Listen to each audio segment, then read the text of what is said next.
नमस्कार, prime news देख रहे हैं आप और आपके साथ मैं हूं अब्दुल समद इसरार। हरियाणा डायरी में आप सभी का स्वागत है। हरियाणा के मुख्यमंत्री नायब सिंह सैनी की अध्यक्षता में कैबिनेट की बैठक हुई। कैबिनेट की इस बैठक में 21 एजेंडे रखे गए, जिसमें 19 मंजूर हुए हैं।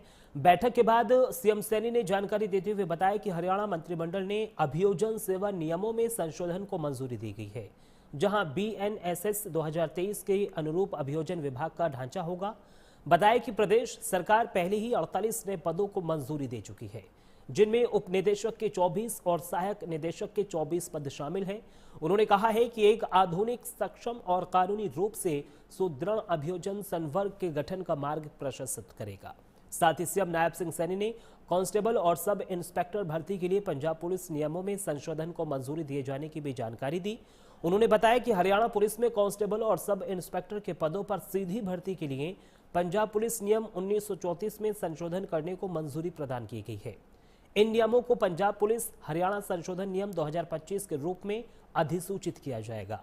इसमें एनसीसी सर्टिफिकेट वालों को अतिरिक्त वेटेज दिया जाएगा, जिसके तहत ए सर्टिफिकेट पर 1 अंक, बी सर्टिफिकेट पर 2 अंक और सी सर्टिफिकेट पर 3 अंक दिए जाएंगे। अभियोजन विभाग विधिक सेवा नियम 2013 में भी संशोधन किया गया है। नए आपराधिक कानूनों को प्रभावी रूप से लागू करने के लिए अभियोजन विभाग में 48 पद सृजित किए गए हैं। इसकी मंजूरी भी कैबिनेट ने दी है। इनमें उप निदेशक के 24 पद और सहायक निदेशक के 24 पद शामिल हैं। इन पदों को भरने के लिए हरियाणा राज्य अभियोजन विभाग विधिक सेवा नियम 2013 में भर्ती की पद्धति, पात्रता और शर्तें और अनुभव ये निर्धारित करने के उद्देश्य से संशोधन किया गया है। और इसी प्रकार कांस्टेबल और सब इंस्पेक्टर की भर्ती के नियमों में भी संशोधन किया गया है। कांस्टेबल और सब इंस्पेक्टर भर्ती के लिए जो पंजाब पुलिस नियम 1934 हरियाणा में जो लागू है, में संशोधन को भी कैबिनेट ने मंजूरी दी है। अब एनसीसी सर्टिफिकेट वालों को अतिरिक्त वेटेज, जिनके पास ए सर्टिफिकेट है उनको 1 अंक, बी सर्टिफिकेट पर 2 अंक और सी सर्टिफिकेट पर 3 अंक मिलेंगे। ये वेटेज दी गई है, कैबिनेट में फैसला लिया गया है।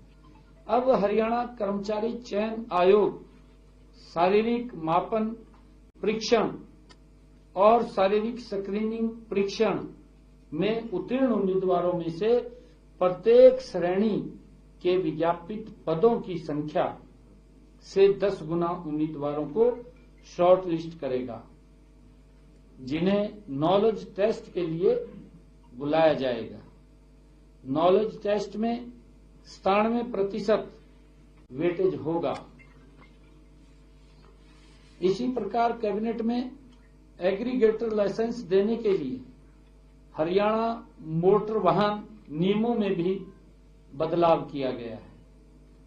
कैबिनेट में एग्रीगेटर लाइसेंस देने के लिए हरियाणा मोटर वाहन नियमों में बदलाव करने के प्रस्ताव को जो मंजूरी दी गई है, उसमें सड़क परिवहन और राजमार्ग मंत्रालय भारत सरकार के दिशा निर्देशों के अनुसार एग्रीगेटर जैसे ओला, उबर, जो 1 जनवरी 2026 से केवल ग्रीन एनर्जी पर चलने वाले वाहनों को ही अपने बेड़े में शामिल कर सकेंगे।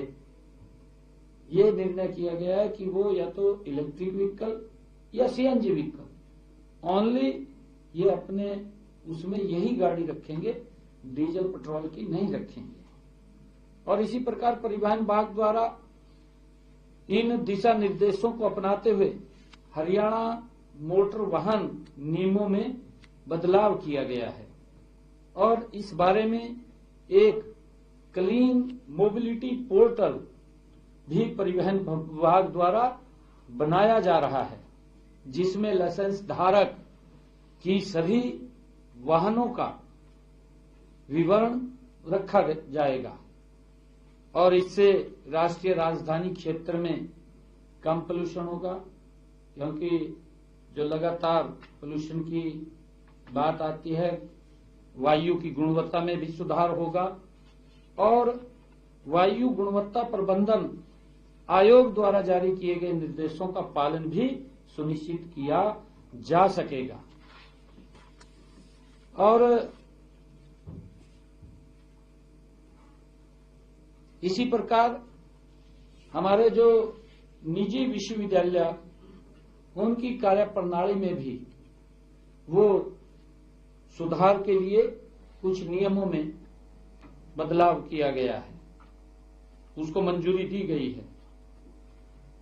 यह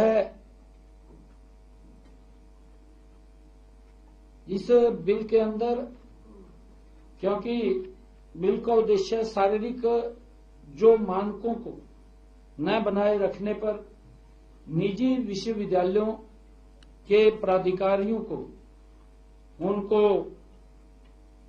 सुधार के लिए प्रशासनिक नियुक्ति करने का अधिकार इसके अंदर दिया गया है। मान लो कोई गड़बड़ मिलती है, उसके लिए इसका उसमें अधिकार दिया गया है। और इसी प्रकार जो हमारा टीजीटी कैडर था, जिला शिक्षा के लिए नई आधुनिक और पारदर्शी कार्य परिवर्तन नीति 2025 को भी मंजूरी दी गई है। और हरियाणा